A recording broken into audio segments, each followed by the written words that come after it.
ರಾಜ್ಯದಲ್ಲಿ ಸದ್ದು ಮಾಡ್ತಾ ಇರುವ ಹನಿ ಟ್ರ್ಯಾಪ್ ಪ್ರಕರಣಕ್ಕೆ ಸಂಬಂಧಪಟ್ಟಂತೆ ಸಿಎಂ ಪುತ್ರ ಯತೀಂದ್ರ ಸಿದ್ದರಾಮಯ್ಯ ಪ್ರತಿಕ್ರಿಯೆ ನೀಡಿದ್ದಾರೆ. ಬಿಜೆಪಿಯಲ್ಲಿ ಬಿಜೆಪಿ ನಾಯಕರೇನೆ ತಮ್ಮದೇ ಪಕ್ಷದ ನಾಯಕರ ವಿರುದ್ಧ ಸಿಡಿಗಳನ್ನ ಮಾಡಿಟ್ಕೊಂಡಿದ್ದಾರೆ. ಹೀಗಾಗಿ ಬಿಜೆಪಿಯಲ್ಲಿ ಮಾಜಿ ಸಿಎಂಗಳಿಂದ ಹಿಡಿದು ಅನೇಕ ನಾಯಕರು ತಡೆಯಾಜ್ಞೆಯನ್ನ ಕೋರ್ಟ್ನಿಂದ ತಂದಿದ್ದಾರೆ ಅಂತ ಹೇಳಿ ಬಿಜೆಪಿ ಪಕ್ಷದ ಮೇಲೇನೆ ಗಂಭೀರ ಆರೋಪ ಮಾಡಿದ್ದಾರೆ ಯತೀಂದ್ರ ಸಿದ್ದರಾಮಯ್ಯ.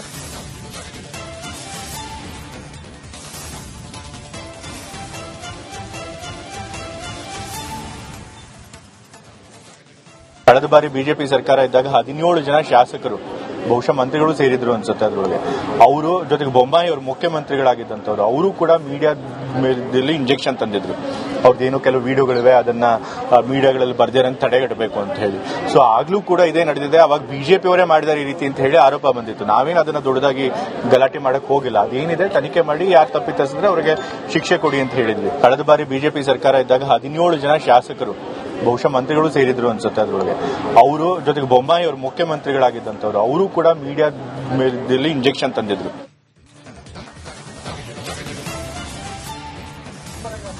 ಇದೇ ವಿಚಾರಕ್ಕೆ ಸಂಬಂಧಪಟ್ಟಂತೆ ಕೇಂದ್ರ ಸರ್ಕಾರವೇ ಫೋನ್ ಟ್ಯಾಪ್ ಮಾಡುವ ಆರೋಪ ಇದೆ ಅಂತ ಹೇಳಿ ಕೇಂದ್ರದ ಮೇಲೂ ಕೂಡ ಗಂಭೀರ ಆರೋಪ ಮಾಡಿದ್ದಾರೆ ಯತೀಂದ್ರ. ಇದರ ಬಗ್ಗೆ ಬಿಜೆಪಿ ಮಾತನಾಡೋದಿಲ್ಲ ಯಾಕೆ ಅಂತ ಹೇಳಿ ಬಿಜೆಪಿಗರನ್ನೇ ಪ್ರಶ್ನೆ ಮಾಡಿದ್ದಾರೆ ಯತೀಂದ್ರ ಸಿದ್ದರಾಮಯ್ಯ.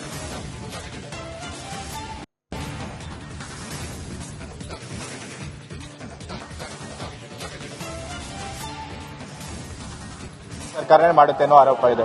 ಕೇಂದ್ರ ಸರ್ಕಾರ ಪೆಗಾಸಸ್ ಅನ್ನೋ ಒಂದು ಸಾಫ್ಟ್ವೇರ್ ನ ಅದಿಷ್ಟು ದುಡ್ಡು ಕೊಟ್ಟು ಇಸ್ರೇಲಿ ಇಂಟೆಲಿಜೆನ್ಸ್ ಇಂದ ಪಡ್ಕೊಂಡಿದ್ದಾರೆ ಅನ್ನೋ ಆರೋಪ ಇದೆ. ಅದ್ರ ಬಗ್ಗೆ ತನಿಖೆನೇ ಆಗಿಲ್ಲ. ಕೇಂದ್ರ ಸರ್ಕಾರದವರು ಇಡೀ ದೇಶದಲ್ಲಿರೋ ನಾಯಕಗಳ ಮೇಲೆ ಈ ರೀತಿ ಕದ್ದಾಲಿಕೆ ಮಾಡ್ತಾರೆ ಅನ್ನೋ ಆರೋಪ ಇದೆ. ಅದ್ರ ಬಗ್ಗೆ ಏನ್ ಮಾಡಿದ್ದಾರೆ ಇವರು ಬಿಜೆಪಿ ಅವರು? ಅದನ್ನೇನೂ ಮಾಡಿಲ್ಲ. ಸೊ ಹಾಗಾಗಿ ಆ ರೀತಿ ಅವ್ರಿಗೆ ಅನುಮಾನ ಇದ್ರೆ ಖಂಡಿತ ಅಧಿಕೃತವಾಗಿ ಕಂಪ್ಲೇಂಟ್ ಕೊಡಿ. ಸಂವಿಧಾನ ಬದಲಾವಣೆ ಹೇಳಿಕೆಯಲ್ಲೂ ಡಿಕೆ ಶಿವಕುಮಾರ್ ಅವರ ಪರವಾಗಿ ಪರೋಕ್ಷವಾಗಿ ಮಾತನಾಡಿದ್ದಾರೆ ಯತೀಂದ್ರ ಸಿದ್ದರಾಮಯ್ಯ. ಇಂಗ್ಲಿಷ್ ಡಿಕೆ ಶಿವಕುಮಾರ್ ಅವರ ಮಾತೃಭಾಷೆಯಲ್ಲ. ಅವ್ರು ಹೇಳಬೇಕಾದ ವಿಚಾರ ಸರಿಯಾಗಿ ಹೇಳೋಕ್ಕಾಗಿಲ್ಲ ಅಷ್ಟೇ. ನಾವು ಸಂವಿಧಾನ ಬದಲಾಯಿಸುವ ಪ್ರಶ್ನೆ ಇಲ್ಲ. ಅನಂತಕುಮಾರ್ ಹೆಗಡೆ ಹೇಳಿಕೆ ಬಗ್ಗೆ ಸ್ಪಷ್ಟನೆ ಇನ್ನೂ ಬಿಜೆಪಿ ಅವರು ಕೊಟ್ಟಿಲ್ಲ. ನಮ್ಮ ಪಕ್ಷದ ನಾಯಕರ ಬಗ್ಗೆ ಮಾತನಾಡ್ತಾರೆ ಅಂತ ಹೇಳಿ ಮತ್ತೊಮ್ಮೆ ಬಿಜೆಪಿ ವಿರುದ್ಧ ಕಿಡಿಕಾರಿದ್ದಾರೆ ಯತೀಂದ್ರ ಸಿದ್ದರಾಮಯ್ಯ.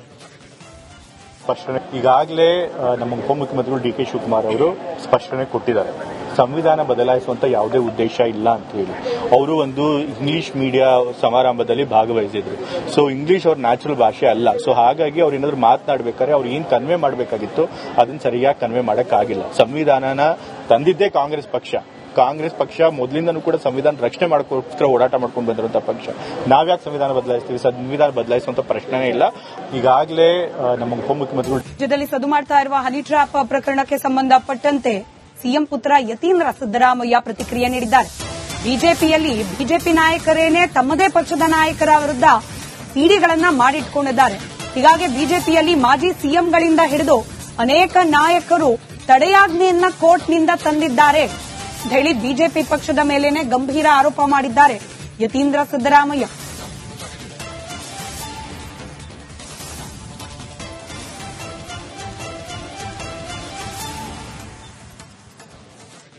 ಕಳೆದ ಬಾರಿ ಬಿಜೆಪಿ ಸರ್ಕಾರ ಇದ್ದಾಗ 17 ಜನ ಶಾಸಕರು ಬಹುಶಃ ಮಂತ್ರಿಗಳು ಸೇರಿದ್ರು ಅನ್ಸುತ್ತೆ. ಅದರೊಳಗೆ ಅವರು ಜೊತೆಗೆ ಬೊಮ್ಮಾಯಿ ಅವರು ಮುಖ್ಯಮಂತ್ರಿಗಳಾಗಿದ್ದಂಥವ್ರು ಅವರು ಕೂಡ ಮೀಡಿಯಾದಲ್ಲಿ ಇಂಜೆಕ್ಷನ್ ತಂದಿದ್ರು.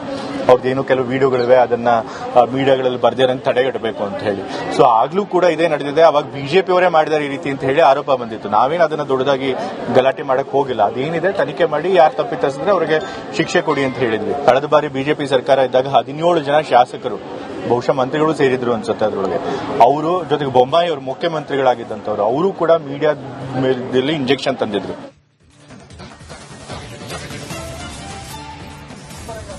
ಇದೇ ವಿಚಾರಕ್ಕೆ ಸಂಬಂಧಪಟ್ಟಂತೆ ಕೇಂದ್ರ ಸರ್ಕಾರವೇ ಫೋನ್ ಟ್ಯಾಪ್ ಮಾಡುವ ಆರೋಪ ಇದೆ ಅಂತ ಹೇಳಿ ಕೇಂದ್ರದ ಮೇಲೂ ಕೂಡ ಗಂಭೀರ ಆರೋಪ ಮಾಡಿದ್ದಾರೆ ಯತೀಂದ್ರ.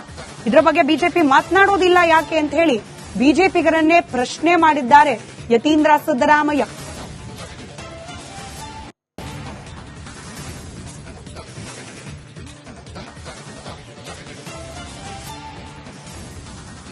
ಸರ್ಕಾರನೇ ಮಾಡುತ್ತೆ ಅನ್ನೋ ಆರೋಪ ಇದೆ.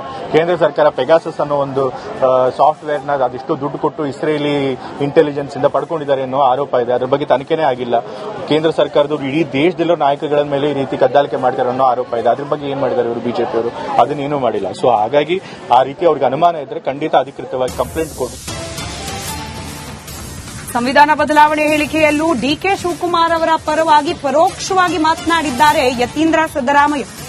ಇಂಗ್ಲಿಷ್ ಡಿಕೆ ಶಿವಕುಮಾರ್ ಅವರ ಮಾತೃಭಾಷೆಯಲ್ಲ. ಅವ್ರು ಹೇಳಬೇಕಾದ ವಿಚಾರ ಸರಿಯಾಗಿ ಹೇಳೋಕ್ಕಾಗಿಲ್ಲ ಅಷ್ಟೇ. ನಾವು ಸಂವಿಧಾನ ಬದಲಾಯಿಸುವ ಪ್ರಶ್ನೆ ಇಲ್ಲ. ಅನಂತಕುಮಾರ್ ಹೆಗಡೆ ಹೇಳಿಕೆ ಬಗ್ಗೆ ಸ್ಪಷ್ಟನೆ ಇನ್ನೂ ಬಿಜೆಪಿ ಅವರು ಕೊಟ್ಟಿಲ್ಲ. ನಮ್ಮ ಪಕ್ಷದ ನಾಯಕರ ಬಗ್ಗೆ ಮಾತನಾಡ್ತಾರೆ ಅಂತ ಹೇಳಿ ಮತ್ತೊಮ್ಮೆ ಬಿಜೆಪಿ ವಿರುದ್ಧ ಕಿಡಿಕಾರಿದ್ದಾರೆ ಯತೀಂದ್ರ ಸಿದ್ದರಾಮಯ್ಯ. ಸ್ಪಷ್ಟನೆ ಈಗಾಗಲೇ ನಮ್ಮ ಉಪಮುಖ್ಯಮಂತ್ರಿಗಳು ಡಿ ಕೆ ಶಿವಕುಮಾರ್ ಅವರು ಸ್ಪಷ್ಟನೆ ಕೊಟ್ಟಿದ್ದಾರೆ. ಸಂವಿಧಾನ ಬದಲಾಯಿಸುವಂತ ಯಾವುದೇ ಉದ್ದೇಶ ಇಲ್ಲ ಅಂತ ಹೇಳಿ. ಅವರು ಒಂದು ಇಂಗ್ಲಿಷ್ ಮೀಡಿಯಾ ಸಮಾರಂಭದಲ್ಲಿ ಭಾಗವಹಿಸಿದ್ರು. ಸೊ ಇಂಗ್ಲಿಷ್ ಅವ್ರ ನ್ಯಾಚುರಲ್ ಭಾಷೆ ಅಲ್ಲ. ಸೊ ಹಾಗಾಗಿ ಅವ್ರು ಏನಾದ್ರು ಮಾತನಾಡಬೇಕಾದ್ರೆ ಅವ್ರು ಏನ್ ಕನ್ವೆ ಮಾಡಬೇಕಾಗಿತ್ತು ಅದನ್ನ ಸರಿಯಾಗಿ ಕನ್ವೆ ಮಾಡಕ್ಕಾಗಿಲ್ಲ. ಸಂವಿಧಾನನ ತಂದಿದ್ದೇ ಕಾಂಗ್ರೆಸ್ ಪಕ್ಷ ಮೊದಲಿಂದನೂ ಕೂಡ ಸಂವಿಧಾನ ರಕ್ಷಣೆ ಮಾಡೋಕ್ಕೋಸ್ಕರ ಹೋರಾಟ ಮಾಡ್ಕೊಂಡು ಬಂದಿರುವಂತಹ ಪಕ್ಷ. ನಾವ್ಯಾಕೆ ಸಂವಿಧಾನ ಬದಲಾಯಿಸ್ತೀವಿ? ಸಂವಿಧಾನ ಬದಲಾಯಿಸುವಂತ ಪ್ರಶ್ನೆನೇ ಇಲ್ಲ. ಈಗಾಗಲೇ ನಮ್ಮ ಉಪಮುಖ್ಯಮಂತ್ರಿಗಳು ಏನ್ ಪ್ರಾಬ್ಲಮ್ ಇಲ್ಲ ಏರಿಯಾದಲ್ಲಿ ಏನ್ ಪ್ರಾಬ್ಲಮ್ ಏನ್ ನಿಮ್ ಪ್ರಾಬ್ಲಮ್ ಏನೆಲ್ಲ ಪ್ರಾಬ್ಲಮ್ ಆಯ್ತಿಲ್ಲ ಹೇಳಿ. ಏನ್ರಿ ನಿಮ್ ಪ್ರಾಬ್ಲಮ್ ಅಂತ ಹೇಳಿ. ಯಾರಪ್ಪ ನಗರಕ್ಕೆ ಗಾಂಧಿನಗರ, ದಾಸರಹಳ್ಳಿ, ರಾಜರಾಜೇಶ್ವರಿ ನಗರ, ಚಾಮರಾಜಪೇಟೆ, ಹುಬ್ಬಳ್ಳಿ, ಚನ್ನಮರುತ್ತದ ಮೈಸೂರಿಗೆ ಬಂದಿರೋದು ಬ್ಯಾಡಗಿ ತಾಲೂಕಿಗೆ ನಾವು ಬಂದಿವ್ರಿ. ಸರ್ ಹೇಳಿ ಸರ್ ಏನ್ ಪ್ರಾಬ್ಲಮ್? ನಿಮ್ ಎಮ್ಎಲ್ಎ ಹೆಂಗೆ ಏನೆಲ್ಲ ಸಮಸ್ಯೆಗಳು ಏನ್ ಕಥೆಯಲ್ಲಿ ಬಂತ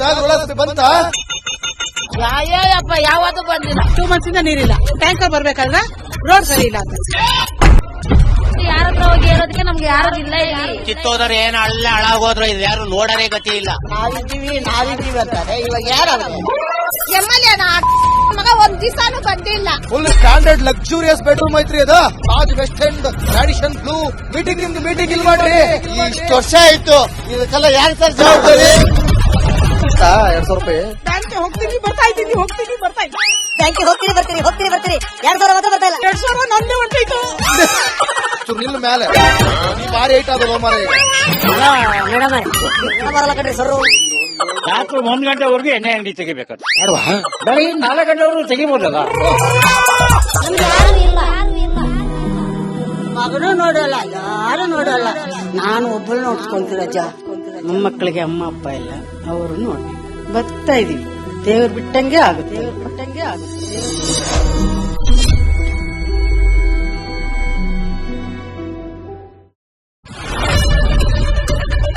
ಏನ್ ಪ್ರಾಬ್ಲಮ್ ಇಲ್ಲ ಏರಿಯಾದಲ್ಲಿ ಏನ್ ಪ್ರಾಬ್ಲಮ್ ಏನ್ ನಿಮ್ ಪ್ರಾಬ್ಲಮ್ ಏನೆಲ್ಲ ಪ್ರಾಬ್ಲಮ್ ಆಯ್ತಿಲ್ಲ ಹೇಳಿ. ಏನ್ರಿ ನಿಮ್ ಪ್ರಾಬ್ಲಮ್ ಅಂತ ಹೇಳಿ. ಯಾರಪ್ಪ ನಗರಕ್ಕೆ ಗಾಂಧಿನಗರ, ದಾಸರಹಳ್ಳಿ, ರಾಜರಾಜೇಶ್ವರಿ ನಗರ, ಚಾಮರಾಜಪೇಟೆ, ಹುಬ್ಬಳ್ಳಿ, ಚನ್ನಮರುತ್ತದ ಮೈಸೂರಿಗೆ ಬಂದಿರೋದು ಬ್ಯಾಡಗಿ ತಾಲೂಕಿಗೆ ನಾವು ಬಂದಿವ್ರಿ. ಸರ್ ಹೇಳಿ ಸರ್ ಏನ್ ಪ್ರಾಬ್ಲಮ್? ನಿಮ್ ಎಮ್ಎಲ್ಎ ಹೆಂಗೆ ಏನೆಲ್ಲ ಸಮಸ್ಯೆಗಳು ಏನ್ ಕಥೆಯಲ್ಲಿ ಬಂತ ಯಾಯಪ್ಪ ಯಾವತ್ತೂ ಬಂದಿಲ್ಲ. 2 months ಇಂದ ನೀರಿಲ್ಲ. ಟ್ಯಾಂಕರ್ ಬರ್ಬೇಕಾದ್ರೆ ರೋಡ್ ಸರಿ ಇಲ್ಲ ಅಂತ ಯಾರ ಹತ್ರ ಹೋಗಿ ಹೇಳೋದಕ್ಕೆ ನಮ್ಗೆ ಯಾರು ಇಲ್ಲ. ಕಿತ್ತೋದ್ರೆ ಏನು ಅಲ್ಲ ಹಾಳಾಗೋದ್ರು ಇದು ಯಾರು ನೋಡರೇ ಗತಿ ಇಲ್ಲ. ನಾವಿದ್ದೀವಿ ಅಂತಾರೆ. ಇವಾಗ ಯಾರು ಎಮ್ಎಲ್ಎ ಮಗ ಒಂದ್ ದಿವಸಾನು ಬಂದಿಲ್ಲ. ಫುಲ್ ಸ್ಟ್ಯಾಂಡರ್ಡ್ ಲಕ್ಸುರಿಯಸ್ ಬೆಡ್ರೂಮ್ ಐತ್ರಿ ಅದು. Taj West End Radisson Blu. Meeting ಇಲ್ಲಿ ಮಾಡ್ರಿ. ಇಷ್ಟು ವರ್ಷ ಆಯ್ತು. ಇದಕ್ಕೆಲ್ಲ ಯಾರು ಸರ್ ಜವಾಬ್ದಾರಿ? 200 ರೂಪಾಯಿ ಬ್ಯಾಂಕಿಗೆ ಹೋಗ್ತೀನಿ ಬರ್ತಾ ಇದ್ದೀನಿ. ಬ್ಯಾಂಕಿಗೆ ಹೋಗ್ತೀನಿ ಬರ್ತೀನಿ 2,000 ಮಾತ್ರ ಬರ್ತಾ ಇಲ್ಲ. 2,000 ನಂದೇ ಹೊಂಟೈತು. ನಿಲ್ಲ ಮೇಲೆ ಭಾರಿ ಐಟ್ ಅದು ಮಾರ. ಮೇಡಮ್ ಬರಲ್ಲ ಕಣ್ರಿ ಸರ್. ರಾತ್ರಿ 1 ಗಂಟೆವರೆಗೂ ಎಣ್ಣೆ ಅಂಗಡಿ ತೆಗಿಬೇಕಾದ್ರೆ ಬೆಳಿಗ್ಗೆ 4 ಗಂಟೆವರೆಗೂ ತೆಗಿಬೋದಲ್ಲ. ಮಗನೂ ನೋಡಲ್ಲ, ಯಾರು ನೋಡಲ್ಲ. ನಾನು ಒಬ್ಬಳು ನೋಡ್ಸ್ಕೊಂತೀರಜ್ಜ. ಮೊಮ್ಮಕ್ಕಳಿಗೆ ಅಮ್ಮ ಅಪ್ಪ ಇಲ್ಲ, ಅವರು ನೋಡಿ ಬರ್ತಾ ಇದೀವಿ. ದೇವ್ರು ಬಿಟ್ಟಂಗೆ ಆಗುತ್ತೆ.